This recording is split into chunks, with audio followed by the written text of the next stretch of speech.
Hello people, I'm going to be drawing one of the creatures from my series, and actually it appears in chapter 20 of your favorite webtoon.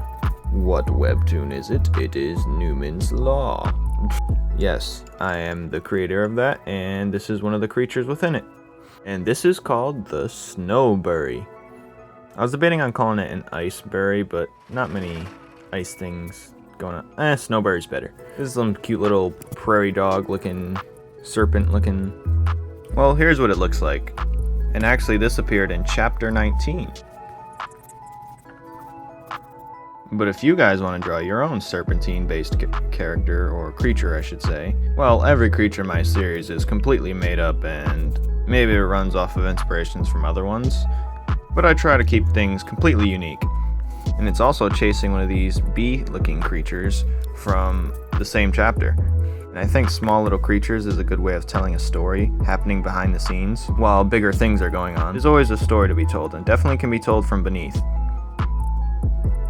definitely gives life to any barren looking background, and little creatures are perfect for world building too. Especially if you're going to have protagonists and antagonists that could potentially be bigger creatures. Now, this one isn't really big per se, but its length can go up to 10 feet, as it's mostly underground within the snow. There are also smaller critters that it hunts beneath the snow. And it very rarely hunts creatures above the snow, only if it's very desperate, or very bored, because these are playful creatures and they look for anything to become a distraction. So now and then they'll sunbathe, and then they'll sit above the ice, attacking flying creatures out of boredom sometimes. But what is a creature to do in a frozen, barren wasteland?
I don't actually think I did some color combo like this before. An icy blue with just cool grays. It looks nice. Now, as we get onto the digital, this takes a little bit while just to maneuver these pictures around, because it has to be in a perfect spot where I can fit words, and it has to be in a perfect spot where there's not too much empty negative space going on, and I gotta prioritize which of these three is the most important. Obviously the top one is, but I want to get the stretching one to show like its effects mostly, but even towards the end I switch it around some more.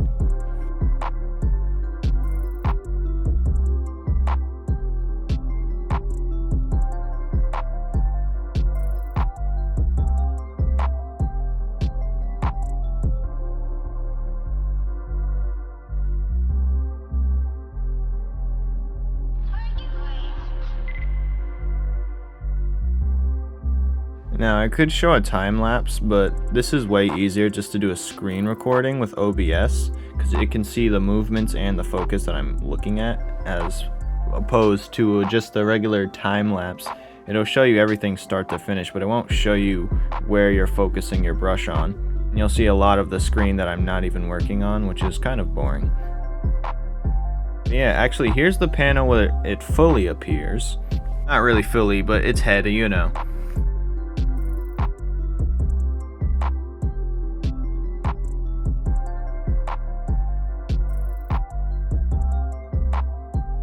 But I do truly believe the best way to build a story and lore within a story is focusing on the background aspects and the small little details. You can't have a good meal without some good side dishes. And there's always creatures in every single environment, so it forces you to think of fun and creative ways to implement a creature in a certain situation. Now this one, compared to the other ones, this one was unplanned when I was drawing the actual chapter. And I was thinking I need something to be in the snow. Then you have to think, what is it eating and how is it surviving? And thinking of things like that help you figure out what the creature actually can do in terms of capabilities to survive. What gives it the edge over the creatures that it hunts. And then you might think, what hunts it, or what is it eating? So if you have a boring panel or there's too much open negative space within your panel, always you can add a nice wild creature in there. Or a whole background scene within the creatures happening as the main ones happening in front.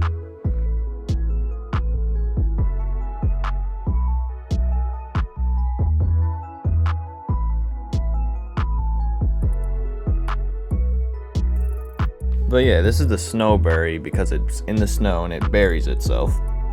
It's not a huge threat to other creatures, but it's not a huge threat to like humanoid creatures or humanoid characters and regular characters and such like that, because its danger rate is like a 2 out of 10. I wouldn't make it a 3 because that means it's a bit more threatening, and it's not really, it could be threatening, but it doesn't hunt bigger things it can't eat. It's not like a snake where it can just indulge it and it just eats it over time. Plus these creatures don't do much, so they don't need to eat much to create energy. So they're pretty laid back. They'd be good to be domesticated if they wouldn't have to be in the snow constantly, because they do have to be in the snow. Or at least some type of cold area.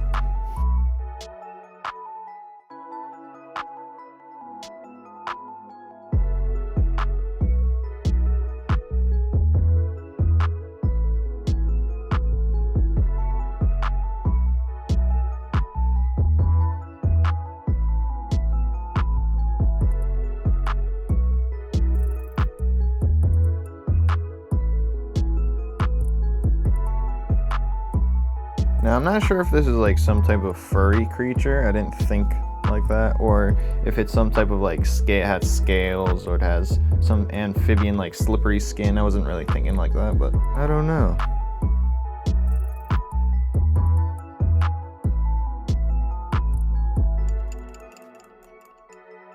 I was also thinking about having like its saliva like come out of its tongue as it's like coming out like it's about to freeze, like icicles on his tongue dripping down, but I'd like to think his breath is as cold as everything else around it.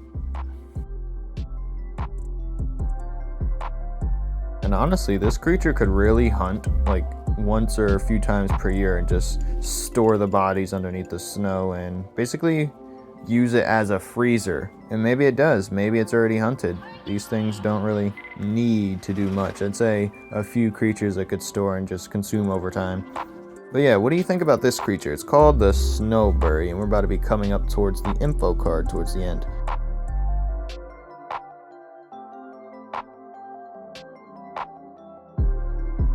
So the background of this is going to be white like usual info cards on creatures and such, so I didn't know what to color the snow per se, so I just kept it simple with some blue lines.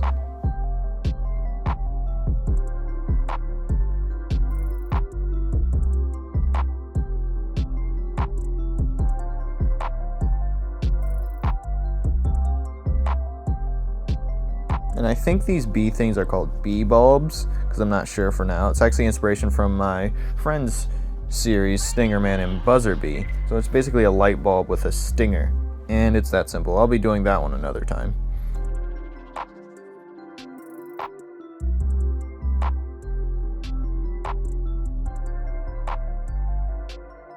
And here we have the info card. I had to do a lot of rearranging, as you can tell, but this is the Snowburry from my series, Numen's Law.